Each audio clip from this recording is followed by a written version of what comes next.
The border between Jordan and Saudi Arabia is a wall that separates two different political, social, and economic realities. Saudi Arabia is the rich brother of the Arabian Peninsula, but it is also the most hermetic and the most introverted. It is the mistrustful garden of tribal Arabia and Islam, as well as the enormous amounts of oil that move its economy. These mistrusts are so strong that the authorities have a routine way of impeding the visit of foreign television crews. And we couldn't get away from that either. Because of this control, our schedule has been trimmed down a lot, and we'll have to make do with very few shooting locations. Among them, Madain Saleh, another Nabatean city like Petra, and the old Turk railway that connected Damascus and Mecca and Medina.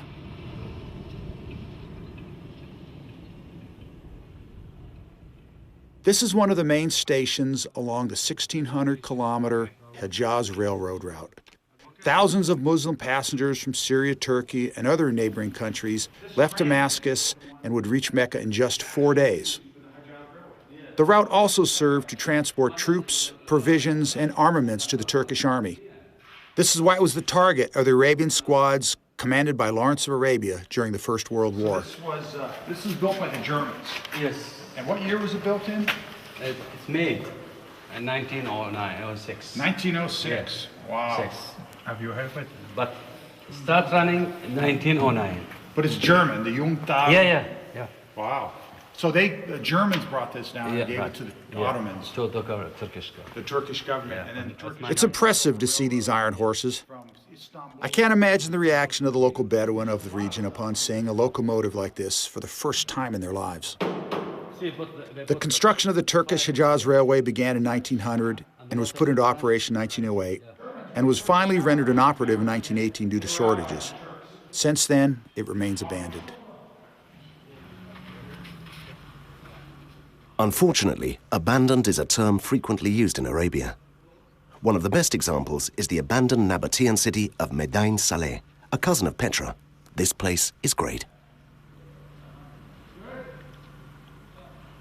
The Nabateans built Petra and Madain in Saleh because of the many caravans that traveled from the deserts of Arabia to the Mediterranean.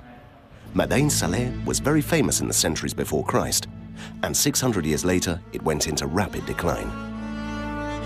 It is surprising that a city so wealthy and powerful ended up being abandoned. To many Muslims, the pre-Islamic culture heritage prior to the Prophet Muhammad did not deserve interest at all. They say that it belongs to a dark and barbaric age without morality or wisdom. Anyway, this abandonment has helped to conserve it.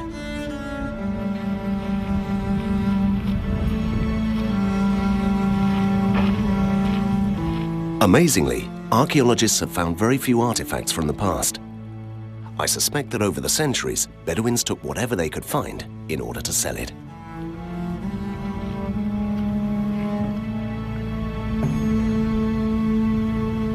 Not even a skeleton remains to be found. These tombs are carved directly into the solid rock with delicate perfection. Let's see if the stone mattress is made in the same delicate way. So they were like this, Sheikh, and nothing. They were here. Yeah. Then they got up, and they go, whoa! Chin! Wake up. Wake up! Okay, I got it.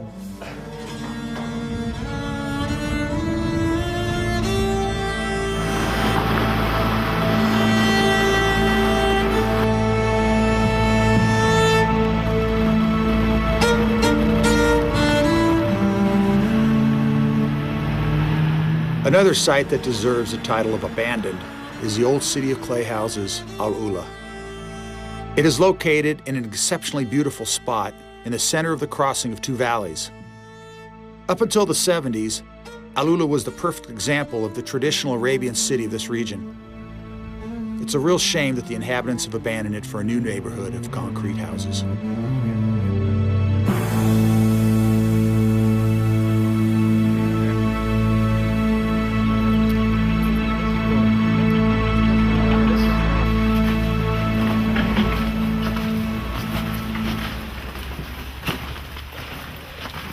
Yes.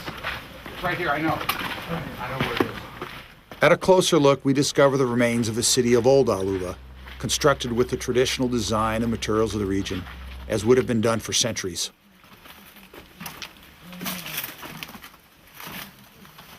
Every room. He said every room had its own It is true intelligence and sustainable architecture. Construction based on clay bricks and logs for the walls and palm tree trunks. All house like this. Roof. So all the house, all the house had roofs. If you can see this roof, every house had a roof made of palm tree logs. So they take the palm trees and they would cut them in half, and they put them on the roof.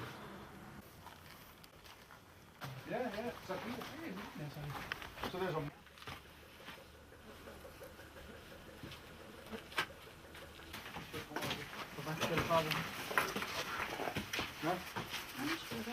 Hey boys, hello.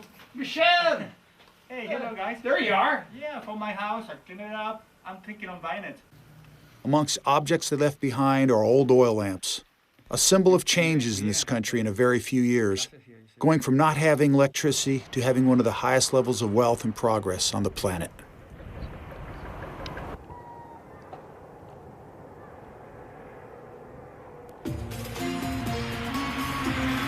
Saudi Arabia has turned its back on a long history linked to the nomads and hardships in order to lead a new sedentary and rich lifestyle period. You can see this in the hundreds of signs and billboards at the entrance of Jeddah, the historic capital of the Red Sea coastline. Jeddah, like Riyadh, the capital of Saudi Arabia, is a city committed to consuming materialism and multinational companies. This is a contradiction in a country that watches over its people to make sure they follow the strict religious traditions.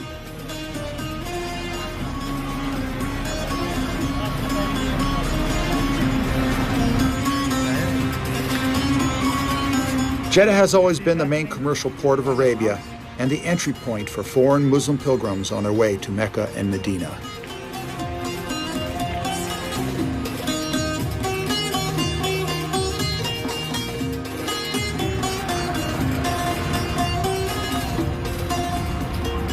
This evening, we feel like celebrating the success of our journey so far by having dinner in a popular restaurant. As expected, there are only men in the restaurant. The only woman to be seen is the one in the movie shown on the giant TV screen. After several days having only sandwiches, Lebanese food and aromatic tobacco brought us to heaven. Allahu Akbar, Allahu Akbar. The following day, we decided to get to know the other side of Saudi existence, a life that is manifested 5 times a day at the mosque. أشهد أن لا إله إلا الله. قال الله عز وجل كل عمل ابن آدم له. In the years following the death of the Prophet in 632 after Christ, Islam spread through all corners of Arabia. The successors of the Prophet made war to impose the sacred word, and the cities of Mecca and Medina were consecrated forever as the holy cities of Islam. إلا الصوم فإنه لي وأنا أجزي به وكلنا حرص على أن ننام نهاره. Mosques, considered as the great house of the faithful, spread the idea of a single community, the Ummah, one that had to live in compliance with the precepts of the Quran. The Imams ensure that these precepts remain alive.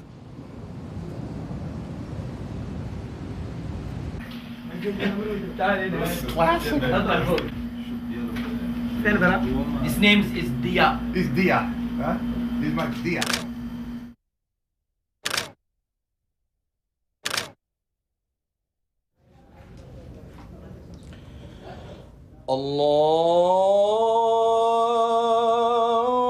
Allahu Akbar, Allahu Akbar.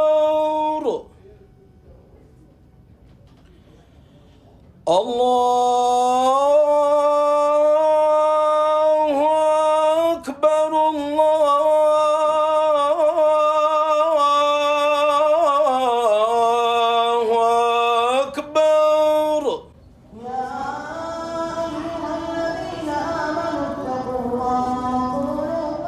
Officially, all Saudis are Muslims, and the majority follow the Wahhabi precepts that interpret the Quran and the Sharia, the way to practice Islam, literally, even though the Quran was written 1,400 years ago.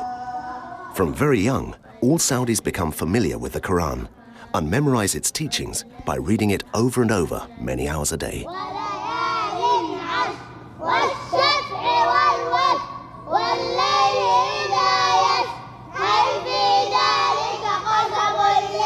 From then, Islam will accompany them in every step of their lives, and any doubt or denial would cause them serious problems.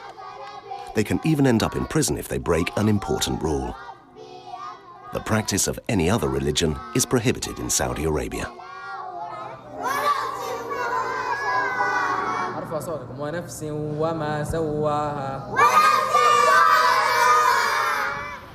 Jeddah means Great Mother, in memory of the biblical mother of humanity, Eve, who, according to tradition, was buried here. The origins aren't clear, but in the 7th century after Christ, it was already an important city that began to be a vital port.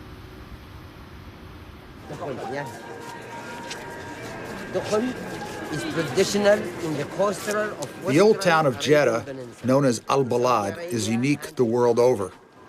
It's one of the few architectural heritage that the authorities have protected. We're accompanied by Sami Saleh Nawar, director of the Jeddah Department of Culture and Tourism. 1,000 years and 400 from the time that our Caliph walked the street and designated the city as the official entry.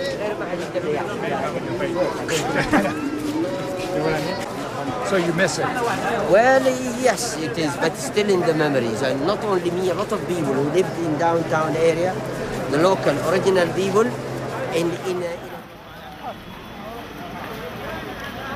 Al-Balad's most outstanding features are the wooden balconies and the typical lattice windows so that breeze can cool the houses and the women can look outside without being seen. If we look up there, you will see the big cantilever window sticking outside. Yes. And we have two kinds. If we look straight to the house, you will see a one which is not a box, just a shield outside. Yes. But if you look to this one, you will find it's a box and then it's sticking outside. That cantilever, we call it Roshan, to catch the air inside the house. And if you look up, you will find there are small holes in the top. Even look at the other one, it's completely. Yeah. Now, when the air come into the house, come in cool, and then gets hot, what's happened to hot air? It goes up. Exactly, and then come out from the small hole. The local authorities of Jeddah and people like Sami have intensified initiatives of restoring these houses, aware of the fact that it is a unique cultural legacy that must be preserved.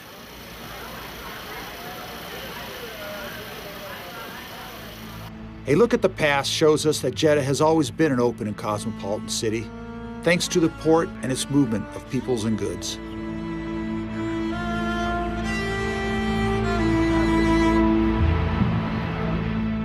All the millions of people, we do it all Not together. People, Saudis too. Saudis and everybody for pilgrims. And you know, male and female have to do it once in their life. And then Abraham came back and he found a valley.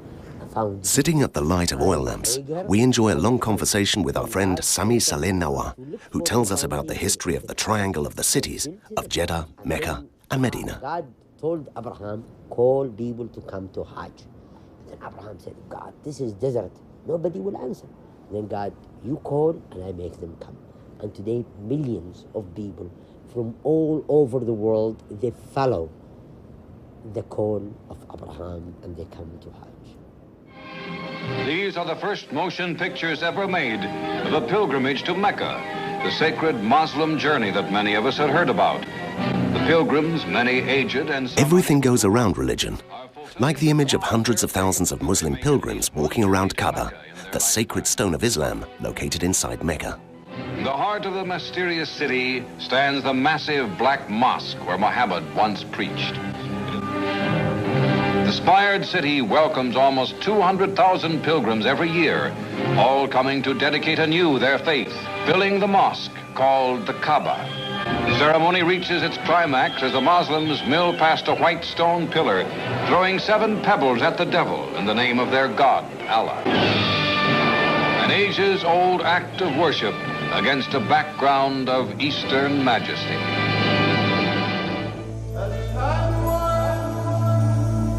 5 times a day, every day, thousands of people come into the mosques to pray. Any mosque, either ancient or brand new, large or small, has a continuous activity.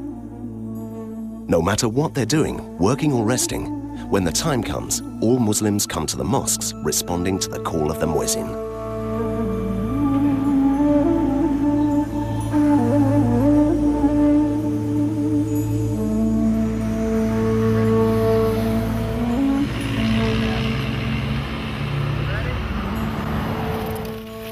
We left Jeddah and set out for the south, but on the way we stopped off to visit an oasis, to get to know the traditional, rural world as well as the modern.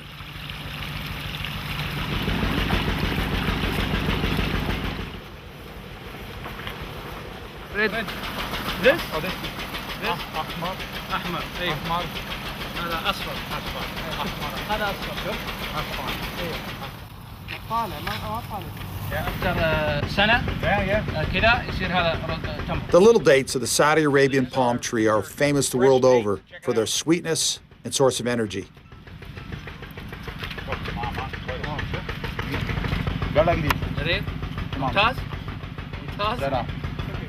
I wondered what would happen if the oil of the dates could be substituted for gasoline as fuel. I'm kidding, but were it true, Saudi Arabia would still be the country with the largest reserves of fuel on the planet. That flavor of the dates had to be shared with someone very special, the old Sheikh Salam Mohammed, who narrated a very honest and down-to-earth story of the tremendous transformation that Saudi Arabian society has gone through as of the beginning of the age of oil exploration. في مولدات كهرباء في الحارات كل 5 6 عندهم مولد يعني يغذوا منه بيتهم وأهم شيء الثلاجة اللي بتحفظ لهم الطعام والتبريد الماء. وقبل هذا كله لا ما يعرفوا كهرباء مرة واحدة فانوس اللي هو مصباح وكاز أو خلاص كل بيت فيه واحد. أيوة لا في واحد أو 2 أو 2 أي نعم أو 2 أي نعم أو 3 حتى خلاص ويتنقل عليه ياخذ الفانوس فانوس يا فاين أنا فاين فانوس ما في إلكتريك فانوس The first oil fields were discovered in 1938 in an exploration campaign initiated by Caltex, a company formed by the partnership between Standard Oil of California and the Texas Company. Later on, the same company would form a partnership with ExxonMobil to form Aramco, the American Arabian Bedouin country, into one of the most wealthy and powerful countries in the world. Saudi Arabia is the top worldwide producer and exporter of oil and also has the largest reserves. The net income of exporting oil is over $70 billion a year, flooding with money the Saudi royal family. And again, still fails. Without the income of oil and gas, Saudi Arabia would continue to be one of the poorest countries on earth, since 98% of the country is a desert that cannot be cultivated with very few water resources.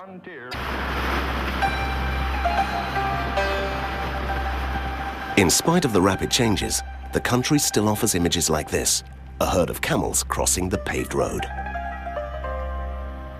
My mind drifts, imagining the future of this millenary nomadic culture, lover of its freedom that doesn't adapt to our fast-changing world.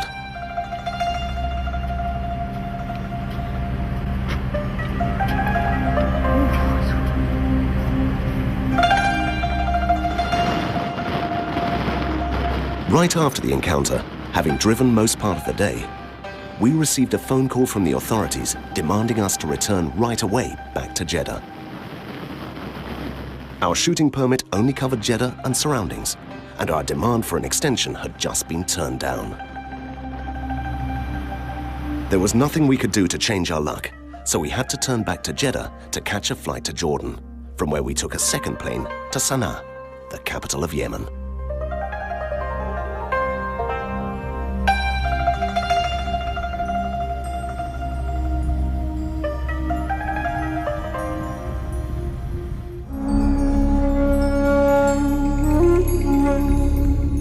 During millennium, Arabia had been a territory without borders.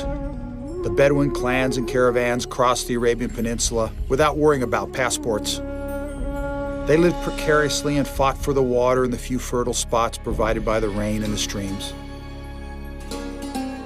For centuries, traveling through Arabia had been a tremendously dangerous activity, exposed to the harshness of the weather, hunger, and thieves, but free from borders. We can no longer say the same.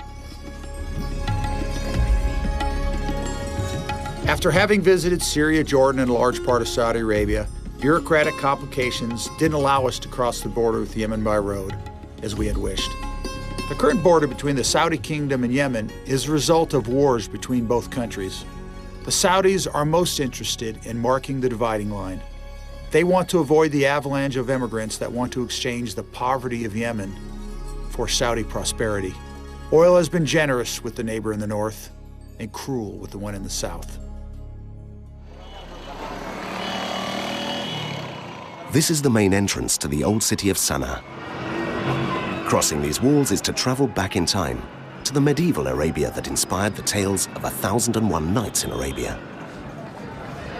For centuries, Yemen has been living apart, deaf and blind to the progress of the rest of the world.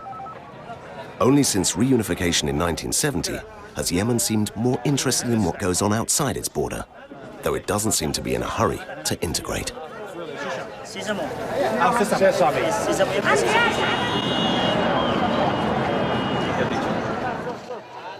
The historical center of Sana'a is one of the most extraordinary places we've ever seen. It is one of the great gems and cultural heritages of humanity. Here, 40,000 people, grouped in family clans, live in ancient tower houses that have given the city fame the world over. To enter the old city is a shock for any Westerner. It's the same city that it was 1,000 years ago, but for the past 25 years with electricity, running water, sewers, and a few vehicles.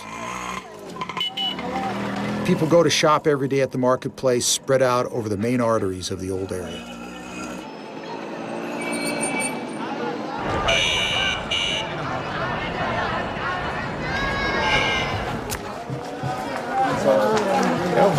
Completely covered. That's number one. Number one. Yes. واحد number. Yes. واحد that. بالعربية. There are stops that still sell traditional products like firewood and coal for cooking, dates and incense. But it's the classical daggers that men wear on their waist, the jambia, that's the most interesting. Jambia for a man? Jambia? This $1,000. $1,000. Nice. This expensive. $1,000, I think maybe $1. Go ahead. $1. Go ahead, dollar. Where's our interpreter? خلاص خليه رحلة. طلع هذا. قاضي. خلاص $80. مجنون. $100 مجنون. 80. اوكي cheap number one. 80. $80. The Arabians are the king of spices. All spice stands are grouped together in the same sector of the marketplace. Here, they still have the custom of not making a second sale if their neighbor has not yet made his first sale. How different from Wall Street. Amongst the Arabs, solidarity is still more valuable than that of making profits. Sometimes, but not always, traditions have a positive side.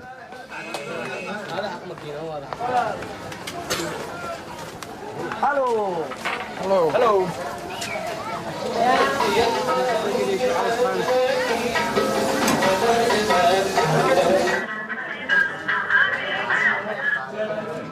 One tradition that isn't positive, as I see it, is a deeply rooted custom of chewing cat. Cat is a bush that provides, they gnaw huge balls of leaves for hours on end to reach a state of bewilderment. This drug is so popular that recent government campaigns to eradicate its consumption have had no effect. Cat is sold in all the marketplaces, and even the poorest people can buy a small bag of branches and leaves.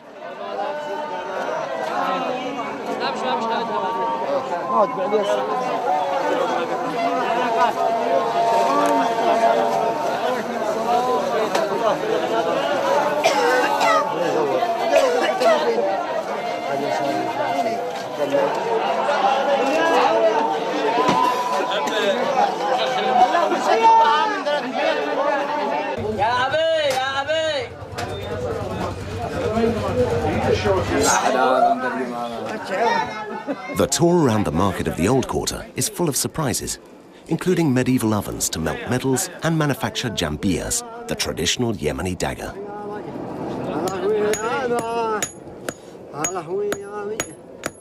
Nice stick in this shape. Shape of a knife.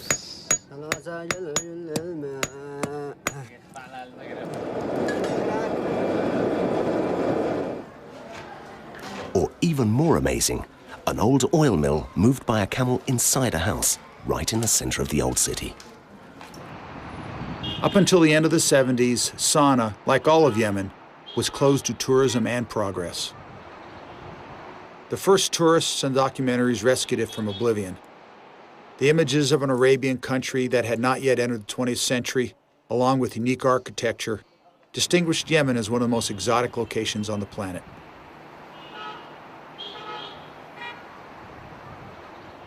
The city has kept many secrets behind its walls, such as the Great Mosque, built in 630, using the drawings made by the Prophet Muhammad himself.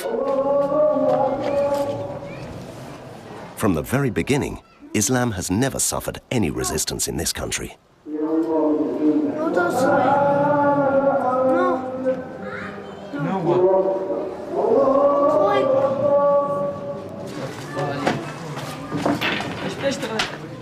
I wonder how they can go on living a normal life and combine their work with the constant interruptions to pray. How will they manage to increase the productivity of this country, one of the poorest in the world?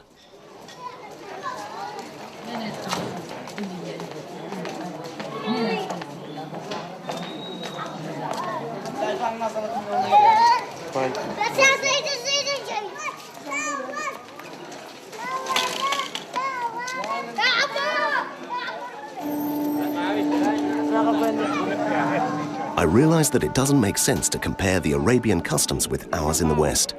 Here people find their way to enjoy life, judging from what we see, perhaps even more than we do.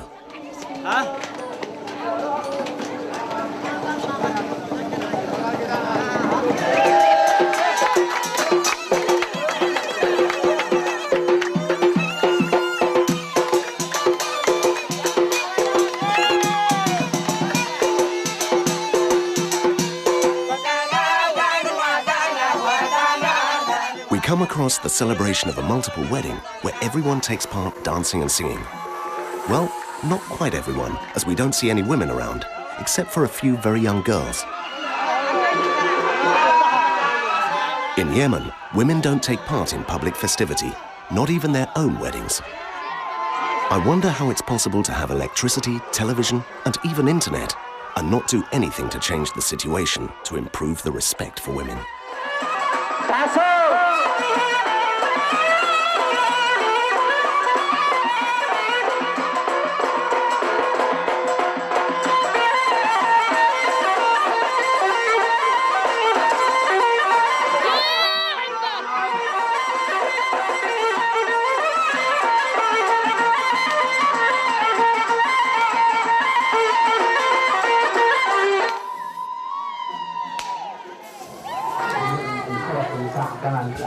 The wedding left me exhausted.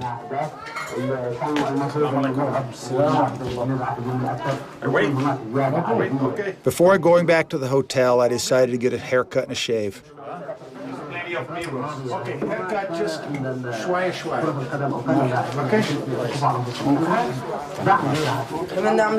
Alhamdulillah.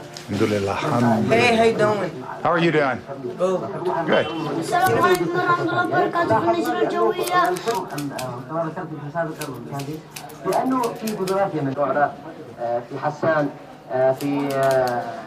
I look in the mirror and see a tired man, but at the same time, fascinated by an immersion into a world that counts years much slower than in ours.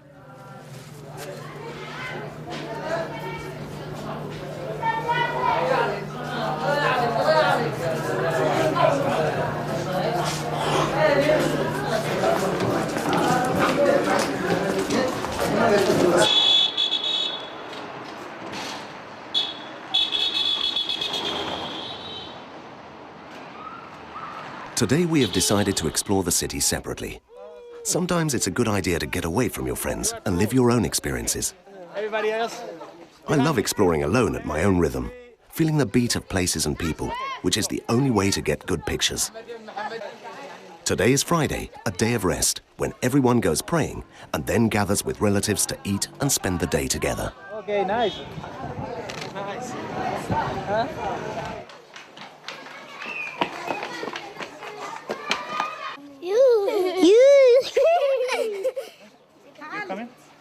This is a typical family in Sana.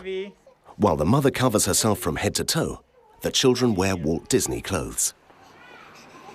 Okay, very nice.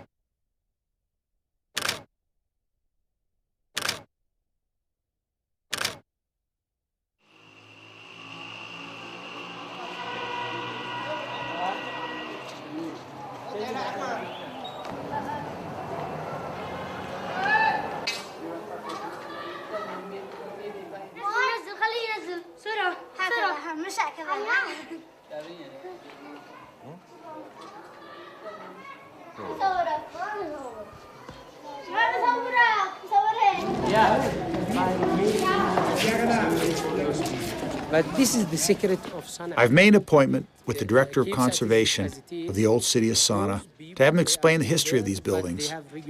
Most of them are 5 or 6 stories high, with 3 generations of families living in each, so they're never unoccupied. The oldest remain untouched as they originally were and are 600 years old. Had it not been for the international campaign of restoration, many would have collapsed. Keep it alive. أخبرتي قلبي قد سكنتي وحدك شاشق لك صدري ترى محلك ترى محلك.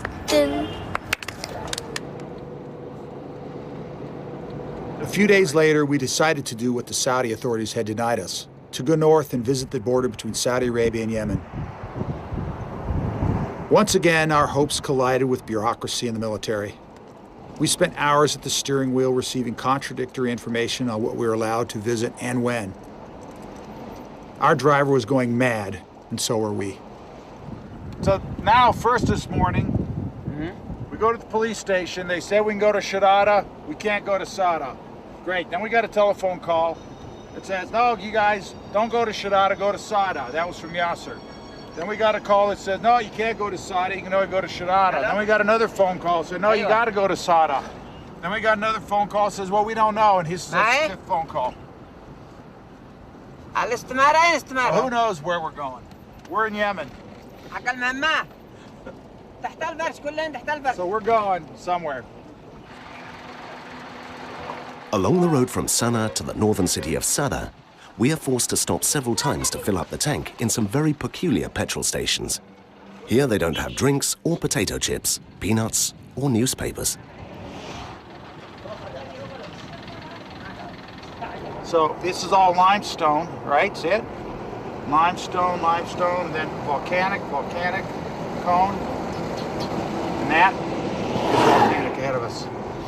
Okay. Feel like having lunch? Yeah, let's get some lunch. We grow very hungry, so we decide to stop in a restaurant beside the road. Our escort tells us that this is the best place to eat in all the northern part of the country, and it probably is. These are those pots they sell, remember and they hold them together with this wire. When they break, they get so damn hot.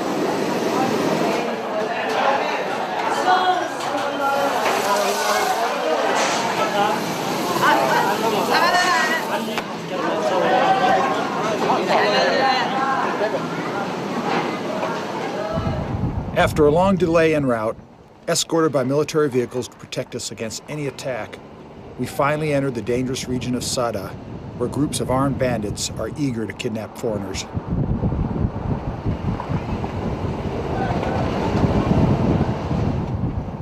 The risk of kidnappings and shootouts is always present in the city of Sada itself.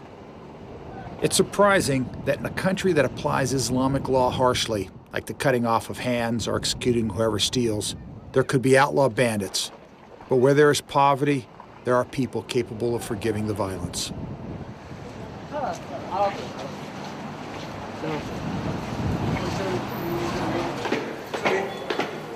guess we have to go 2 more floors up. Oh. All right. Check out the side. Hey! Check out the side. Ooh, the view. No matter how tired you are, though, it's a crime to postpone until tomorrow a visit in the afternoon sunlight to the famous clay walls of the old city. Yeah, we'll get up there. We'll get some better photographs. Come on. Okay. Let's go out. Let's go out, yeah. Sada played a very important role in history. Long ago, it had been the capital of a Yemen which is bigger than at present and penetrated many kilometers into Saudi Arabia. The ancient walled city made of clay bricks and pressed straw is proof of that past. A walk around the surrounding walkway proves that times have passed even slower than in Sana'a.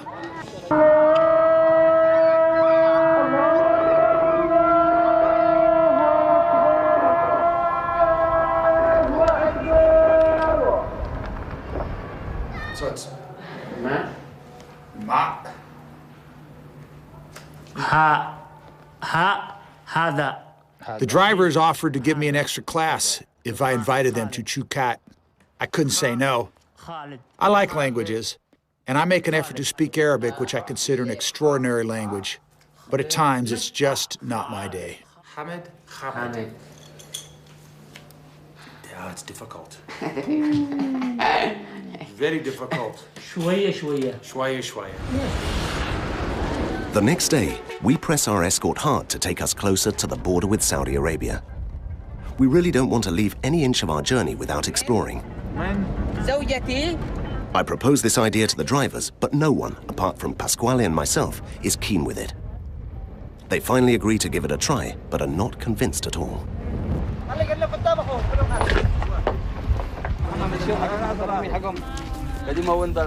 Our convoy finds a new military checkpoint blocking the way.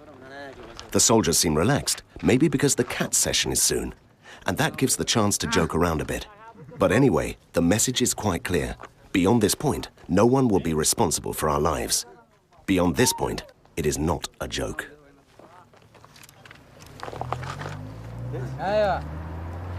Yes. I don't like this. Don't like weapon. Come on.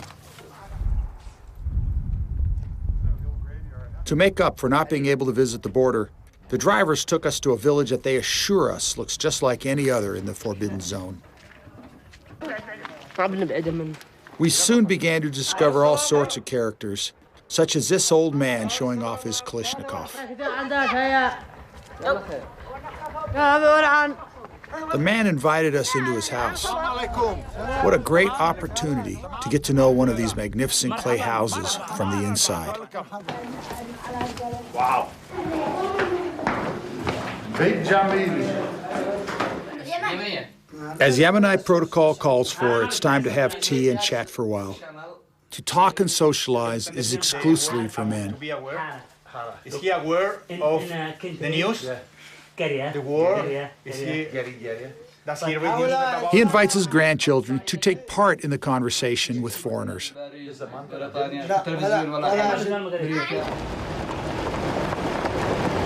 I don't know whether so many hours on the road or today's conversation have tired me so much. I'm tired. We continue our route towards another emblematic area of Yemen, the hanging town of Shahada. Nice back here, isn't it?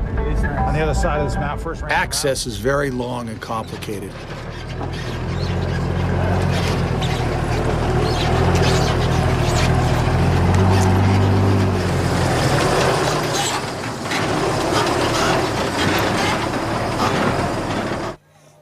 For centuries, Shahada did not belong to any government or army. It lived in accordance with the law of the local leader, high above and beyond the rest of the country. It became famous for resisting furiously any attempt to be conquered. Long ago, there was no road that connected the world with the Eagle's Nest to Shahada at a height of 2,600 meters. All that existed here was the ancient stone bridge of the 17th century. Wow. Amazing, isn't it? It is. It is. Okay, let's hit the road. That was a lot of steps, huh? Whew. Shihara is a perfect example of how a city can melt with the environment using the available materials for its construction. For centuries, these people have survived raising cattle and growing vegetables thanks to the rainwater collected in up to 20 cisterns. Every morning, women go onto the street carrying plastic buckets on top of their heads, a scene of intense aesthetic beauty.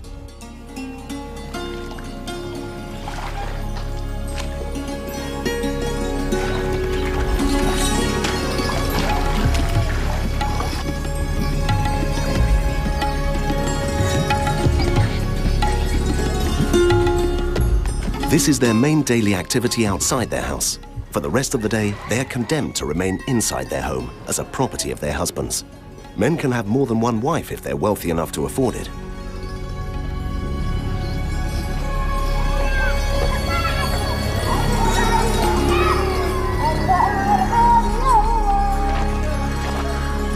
Assalamu alaikum.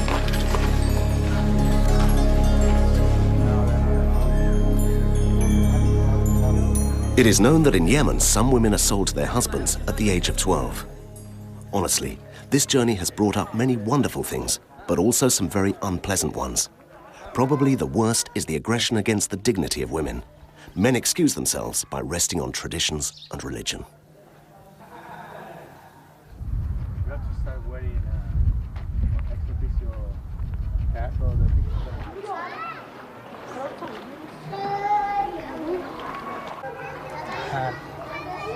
The lack of rivers, wells or fountains in Arabia has forced people to sharpen their brains and invent 1,001 systems to store water. Yemen is one of the poorest countries in the world. And as often occurs in many poor countries, primary schooling is almost non-existent. What schooling there is generally based on repetitive readings of the Quran. والسماء والطارق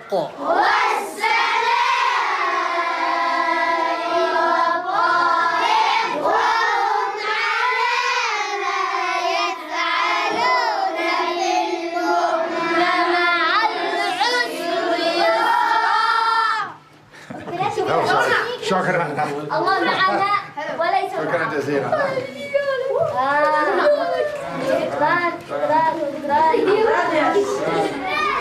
أعوذ بالله من الشيطان الرجيم بسم الله الرحمن الرحيم. We leave central Yemen impressed by everything we've seen so far. My mind wonders about the future of the children we've met, who will have to face the challenge of a globalized world from poverty and ignorance.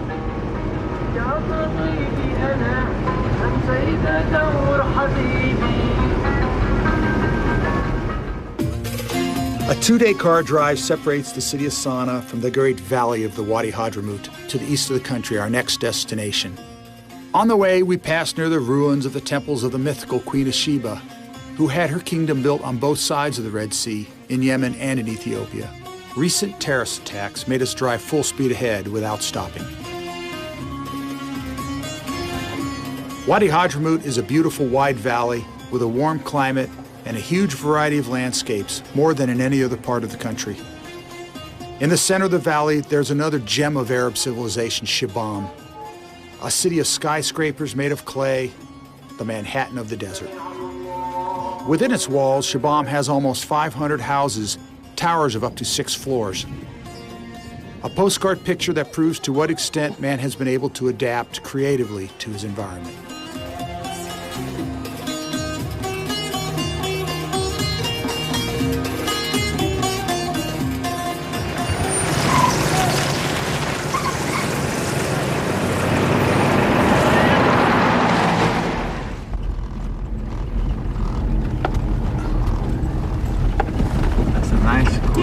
Yeah, it is. It's a really nice entrance. It's a great entrance to a town.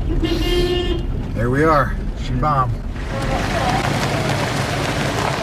The origin of this city dates back to the 4th century before Christ. It's believed that back then they had already constructed with adobe, but probably in a much less sophisticated way than is a few centuries later. A walk through Shabam shows that the people are incredibly friendly and unbelievably hospitable.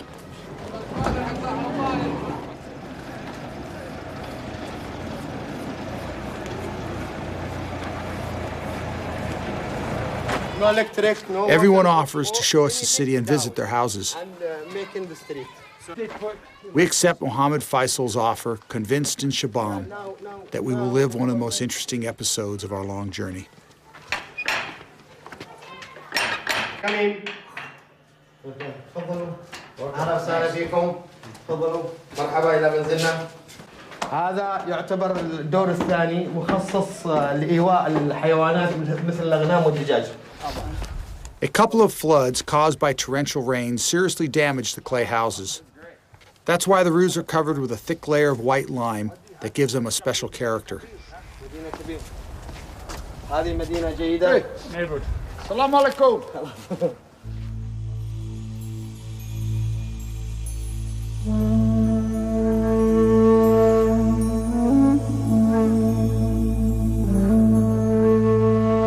Near many buildings, groups of workers make the clay and straw bricks, which they let dry in the sun.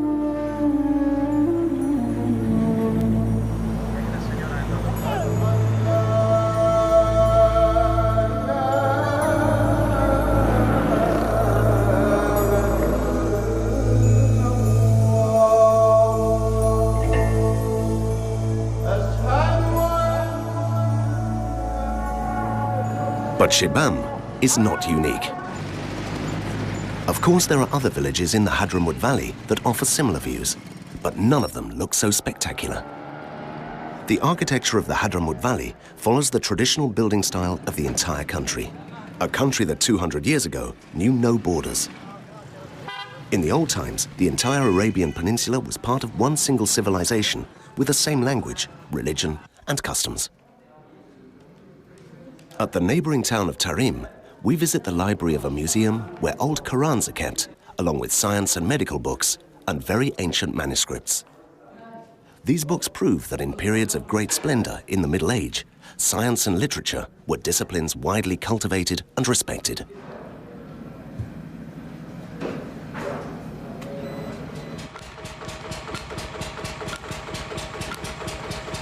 But this civilization, like any other, would be nothing without water. Luckily for the inhabitants of the Hadramut Valley, the seasonal rains and subterranean rivers have provided enough water to cultivate the land.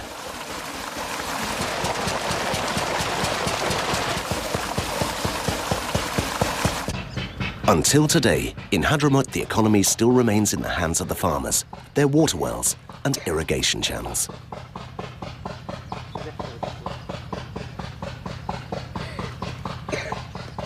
Little by little, Yemen is changing thanks to the economic and social progress.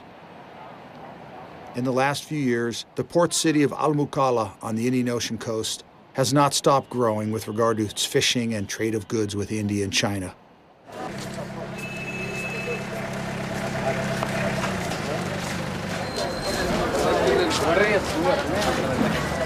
The opening to the sea has made the people of South Yemen feel different from the northern villages.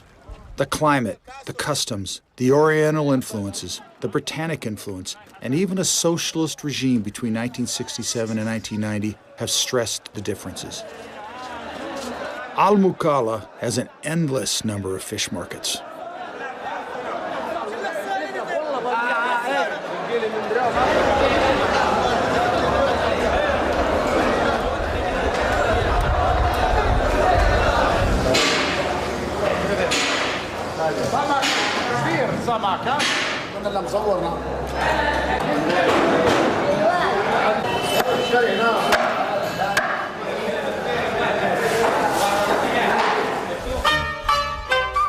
After Al-Mukalla, we head for the border with Oman.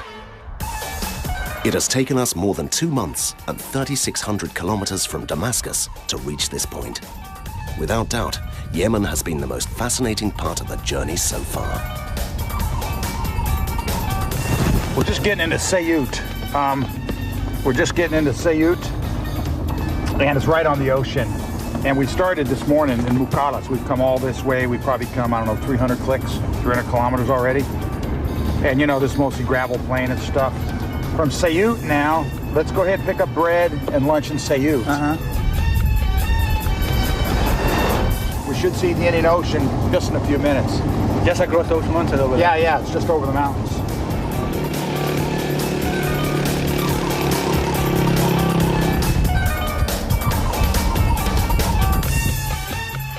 The road to the border rides right beside the Indian Ocean, bringing us the chance to refresh and enjoy with a cool breeze and the sight of endless wild beaches.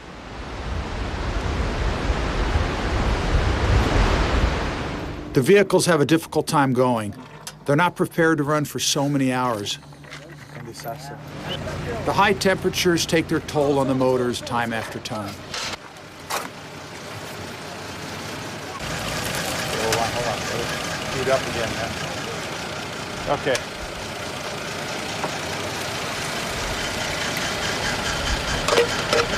So it's a few miles into Oman. But I think we're in Oman right now. It looks completely different. It looks different. Yeah. The way the asphalted road. Yeah, everything looks different. The sides of the roads, the signs, the vegetation, everything. So I bet we're in Oman right now. Changed that quick. So we should be at the border post here in just a couple of minutes. You know the roads in Yemen,